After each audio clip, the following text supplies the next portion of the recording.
ya mashal sai kai gwamnan muna bauchi APC ta dawo. A'udhu billahi minash shaitanir rajim. Bismillahir rahmanir rahim. Wa sallallahu ala nabiyil karim. Da farko muna godiya wa Allah subhanahu wataala mai kowa mai komai da ya ba mu dama ya kawo mu wannan lokaci mai alfarma. Kamar yadda ka tambaya, sunana Salisu Ahmad Barau, baradin Tafawa Balewa, kuma ɗaya daga cikin jigogin tafiyan gidan Ambassador Sadiq Baba Abubakar, wato Air Marshal mai ritaya, dan takarar neman jam'iyyar APC ta tsaye da shi mai takarar kujerar gwamnan jihar Bauchi karkashinta.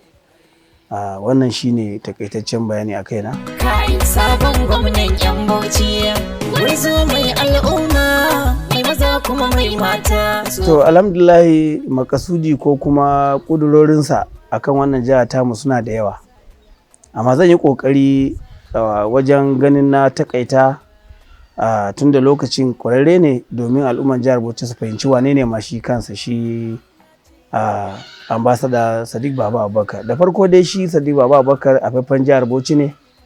An haife shi a jihar Bauchi a shekarar 1968, kuma ya yi makarantarsa na primary school a nan cikin garin Bauchi daga St. Paul's Primary School da kuma Kofar Nasarawa Primary School da dai sauransu. Kuma ya tafi secondary school na Bauchi wanda ake kira Government Secondary School Bauchi. Daga nan kuma ya wuce jami'a Maiduguri, ya kuma yi karatuttuka da jami'o'i da yawa, kuma ya shiga aikin soja karkashin dakarun mayaka na sama, inda har ya kai kololuwan wannan bangare na aikin soja, inda ya zamanto shugabanta gabaki daya. Kuma an masa ritaya, ko ya yi ritaya daga aikin soja, sannan aka ƙara masa lokaci ya gama. Daga baya kuma gwamnatin tarayya ta naɗa shi jakadan Najeriya a ƙasan Chadi, inda nan yake yanzu, kuma yana shirye-shiryen barin aiki don ya zo ya ci gaba da takarar da yake a ƙarƙashin tutan jam'iyyar APC.